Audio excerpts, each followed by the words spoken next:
Oke, di video kali ini saya ingin sedikit memberikan preview match untuk 9 pertandingan ya di hari Sabtu, Minggu, dan Senin. Kita langsung mulai dulu di hari Sabtu, ini jam 3 sore ada PSIS Semarang dengan Madura United. Jadi untuk PSIS Semarang dari skema permainan cepatnya ya, kemarin saya bilang di transisi pertahanan masih sedikit lambat, terutama perform Diarra. Jadi semoga dari evaluasi pertandingan lawan Borneo FC ya di pertandingan sebelumnya ini ada evaluasi dari Agius ya, terutama dari transisi pertahanan, lalu perform dari Diarra juga kemarin saya melihat berapa kali untuk membantu pertahanan sedikit lambat, lalu perform Carlos Fortes juga saya ingin lihat ya, karena berapa kali mendapatkan peluang-peluang emas tapi selalu gagal menciptakan gol atau minimal peluangnya ini berbahaya. Ya, jadi dua pemain ini yang mungkin saya akan lihat di pertandingan besok lawan Madura United. Yang penting adalah di transisi pertahanan PSIS Semarang di sektor tengah. Ini kunci yang saya ingin lihat besok lawan Madura United. Lalu untuk Madura United terakhir lawan Barito Putra, walaupun berhasil menang 4-1, tapi masih ada poin yang perlu saya evaluasi adalah di transisi juga. Ya, kemarin transisi penyerangan dan juga pertahanan dari sektor tengahnya Madura United ini saya bilang masih belum terlalu maksimal ya, bukan berarti jelek, cuma belum maksimal aja. Jadi semoga besok lawan PSIS Semarang Sousa sudah ada evaluasi untuk lini tengahnya Madura United membangun serangan atau membantu pertahanan ya. Jadi untuk PSIS Semarang di transisi pertahanan, kalau Madura United di transisi penyerangan dan pertahanan. Ini keduanya sama-sama di sektor tengah. Kalau sektor wingback, sektor sayap sudah cukup bagus ini untuk kedua tim. Ya, nanti kita ketemu di hari Senin kemungkinan untuk membahas reviewnya. Lalu setelah itu ada Rans dengan Borneo ya. Ini sama bermainnya jam 3 sore. Jadi untuk Borneo FC sebetulnya tinggal melanjutkan konsistensi. Karena di pertandingan ini lawan Rans harusnya nggak terlalu banyak masalah. Borneo FC ini sangat konsisten dari skema permainan. Baik di sektor pertahanan, sektor tengah, sektor depan. Ini cukup bagus banget Borneo FC sejauh ini. Ya. Dan kebetulan perform dari Rans juga masih inkonsisten. Kalau nggak salah dalam beberapa pertandingan terakhir ya, ini Rans belum memperoleh kemenangan sama sekali. Ya, semoga ini bisa dimanfaatkan oleh Borneo FC walaupun bermain sebagai tim tamu. Ya, ini Rans dalam 6 pertandingan terakhir belum menang. Ya, jadi untuk Borneo FC saya bilang tinggal lanjutkan konsistensi aja untuk skema permainannya. Kalau berbicara hasil menang imbang kalah tinggal mengikuti aja nanti. Ya, ini good luck untuk Borneo FC. Lalu setelah itu jam 7 malamnya ada Persija dengan PSS Sleman. Jadi kedua tim sama-sama bermain dengan skema bola possession. Persija Jakarta dan PSS Sleman saya bilang persamaannya ya, itu tinggal di sektor penyerangan.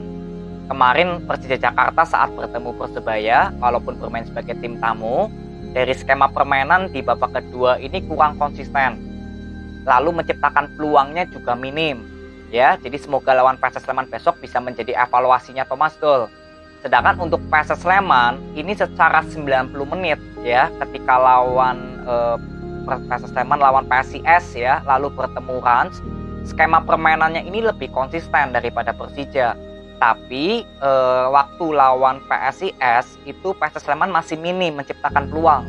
Cuma lawan Rans kemarin sudah mulai banyak menciptakan peluang, tapi menciptakan golnya melalui set play bola matinya Bustos kan, free kick. Ya, jadi kesimpulan saya untuk pertandingan besok, ya ini jelas di faktor penyerangan. Saya ingin lihat seberapa banyak peluang yang bisa diciptakan oleh para pemain Persija maupun PSS Sleman. Kalau skema permainan, ya ini tinggal Persija Jakarta bisa konsisten nggak selama 90 menit. Karena kan bermain di kandang sendiri. Kalau PSS Sleman sebetulnya sudah cukup bagus ya. Berapa kali saya lihat cukup konsisten untuk skema permainannya. Ya, jadi ya saya ingin lihat besok jalannya pertandingan untuk Persija Jakarta dan PSS Sleman. Ini cukup menarik karena skema permainannya sama. Ya, nanti kita ketemu di hari Senin.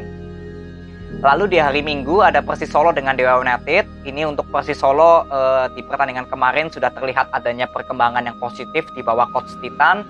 Saya melihat adanya perubahan dari segi formasi, dari segi filosofi permainan yang lebih ke bola possession. Lalu terjadi sedikit rotasi pemain ya di starting line up-nya Coach Titan. Ya ini semoga lawan Dewa United besok sudah ada evaluasi untuk pertandingan dari pertandingan kemarin lawan Persebaya. Karena seperti Yamamoto, Sananta, Roni, lalu M. Kanu, ya Sutantotan juga sebetulnya termasuk. ya ini kontribusinya masih kurang maksimal. Ya, paling ini yang tinggal dilakukan evaluasi aja. Kalau untuk skema permainan, ya ini sudah cukup bagus dari Coach Titan. Ya, jadi lawan Dewa United besok saya ingin lihat starting line up-nya Coach Titan ini siapa untuk mendukung ke skema bola possession. Karena lawan Persebaya Surabaya kemarin skemanya sudah bagus, tapi dari perform pemainnya ini belum terlalu penuh lah untuk bisa kontribusi semua. Ya, sektor kanan kemarin paling banyak terlihat Alfat ya daripada Yamamoto. Nah, inilah yang saya ingin lihat evaluasinya apa untuk Coach Titan. Ya, jadi good luck untuk Persis Solo. Lalu saat bersamaan ada Persikabo lawan Persebaya.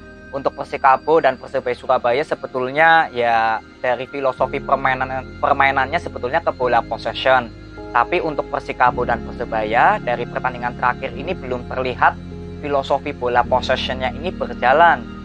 Terutama Persikabo ini yang sudah beberapa kali saya kritik ya, karena kan Coach Aji Santoso sudah cukup lama menangani Persikabo, tapi sampai saat ini filosofi permainannya belum jelas. Ya, ini saya sudah beberapa kali kritik dari para pemain dan juga pelatih. Semoga Coach Aji Santoso ya besok lawan Persebaya Surabaya sudah ada evaluasi, karena saya ingin lihat pertandingan apa nanti Persikabo bisa bermain dengan skema bola possession yang terlihat rapi atau berjalan. Ini yang saya ingin lihat ya, sampai saat ini saya belum melihat soalnya. Sedangkan untuk Persebaya Surabaya dalam 3 pertandingan terakhir ya, lawan Rans, Persija, lalu kemarin lawan Persis Solo, ya saya bilang lawan Persija ini Persebaya Surabaya tampil lebih baik, tapi justru lawan Persis Solo kemarin ya saya sudah berikan analisa ya, kalau permainan dari Persebaya Surabaya justru filosofinya nggak tahu ke arah mana. Jadi semoga Coach Uston bisa kembali lagi memberikan kepastian. Kalau misalkan memang Persebaya Surabaya ingin bermain cepat, ya saya ingin lihat apa yang akan dilakukan oleh Coach Uston, strateginya. Lalu kalau ingin bermain bola possession lagi, ya artinya sektor tengah harus lebih aktif. Ya, karena di pertandingan kemarin lawan Persis Solo di babak pertama, ya bola possession nggak berjalan. Ya, lalu di babak kedua lebih mengandalkan serangan balik, tapi ini juga nggak efektif. Ya, jadi ini tinggal kembali lagi ke pelatihnya Persebaya. Lalu ada Barito Putra lawan Arema. Ini untuk Barito Putra ya kembali lagi ke masalah pelatih. Saya bilang saya ingin lihat ya filosofi permainan Coach RT ini mau kemana juga saya belum tahu, karena dari starting line up dari pemain cadangan seringkali ya pergantian pemainnya belum seperti paten ya, seringkali berubah-ubah. Jadi saya ingin lihat juga.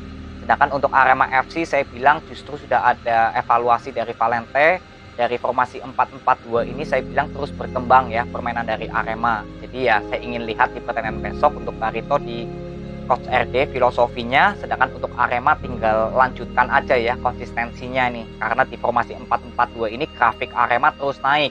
Sedangkan untuk Barito Putra ini seperti stuck gitu loh, nggak naik tapi nggak turun juga. Ya, jadi ini saya ingin lihat di pertandingan besok. Lalu Bayangkara dengan Persita. Ini untuk Bayangkara akhir-akhir ini lagi cukup bagus ya, walaupun dalam 5 pertandingan terakhir belum mengalami kekalahan, tapi juga belum menang. Tapi dari masalah skema permainan sebetulnya sama dengan Persita ya. Sektor tengah ini cukup penting untuk Bayangkara. Lalu Mayer dengan Brandau juga cukup bagus untuk kerjasamanya ya, chemistry-nya sudah terlihat. Sedangkan untuk Persita Tangerang juga dalam beberapa pertandingan terakhir sudah cukup matang nih skema serangan balik atau permainan cepatnya. Berapa kali Persita nggak bermain dengan gelandang serang ya, karena Rifki Setiawan lebih ke box to box, lalu Iksan dengan Besinyong biasanya lebih ke gelandang bertahan. Sedangkan untuk Bayangkara kan ada gelandang serang ya di Mayer. Jadi saya ingin lihat besok untuk skema permainan yang sama dengan kecepatan ya tinggal di peluangnya aja. Ya, lalu kreativitas di sektor tengah akan lebih berjalan mana untuk Bayangkara atau Persita.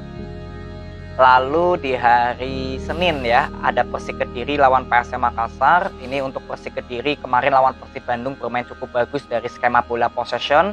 Lalu untuk PSM Makassar kemarin lawan Sabah juga cukup bagus permainan cepatnya ya, karena kreativitas di sektor tengah juga sudah terlihat lagi.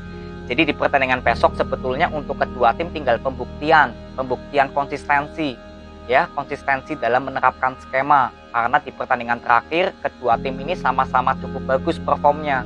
Persik Kediri lawan Persib, lalu PSM Makassar lawan Sabah. Ini kedua tim cukup bagus untuk skemanya. Apalagi ini kedua tim sama-sama skemanya berbeda ya. Persik Kediri bola possession, PSM Makassar bermain cepat. Jadi saya ingin lihat besok bagaimana untuk kreativitas di sektor tengah, lalu peluang yang tercipta dari kedua tim lebih banyak mana. Ini yang pasti terlihat ya skemanya akan lebih berjalan. Ya, nanti kita ketemu di hari Senin untuk membahas jalannya pertandingan Persik Kediri lawan PSM Makassar.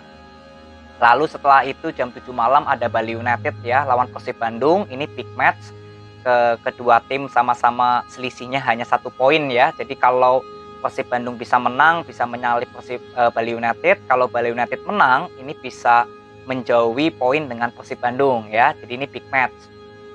Untuk Bali United di pertandingan terakhir adalah masalah kill the game yang berapa kali saya selalu bilang ya, kalau Bali United dalam keadaan unggul itu seringkali belum bisa kill the game. Ya, kalau lawan Terengganu kemarin memang saya bilang Teko sudah lepas ya. Jadi seperti memainkan pemain-pemain kedua atau cadangannya lah di pertandingan lawan Terengganu. Jadi saya nggak terlalu banyak memberikan review. Tapi di pertandingan besok lawan Persib yang paling penting di sektor belakang, karena Bali United rata-rata di babak kedua ini selalu kemasukan. Ya, jadi masalah kill the game, lalu masalah sektor pertahanan, konsentrasi selama 90 menit, ini yang saya ingin lihat untuk Bali United. Sedangkan untuk Persib Bandung dalam 3 pertandingan terakhir adalah di sektor tengah yang menjadi evaluasi saya. Jadi semoga besok menghadapi Bali United, ya ini Hodak sudah ada evaluasi dulu di sektor tengah. Ya, jadi kreativitas nggak selalu dibangun dari sektor sayap, tapi sektor tengah juga lebih banyak berperan.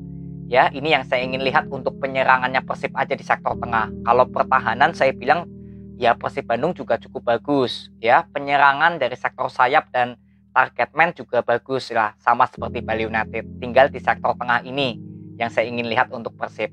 Ya, jadi untuk Bali United tinggal masalah sektor pertahanan. Sedangkan untuk Persib Bandung tinggal di sektor tengah. Ini yang saya ingin lihat menjadi poin penting kedua tim.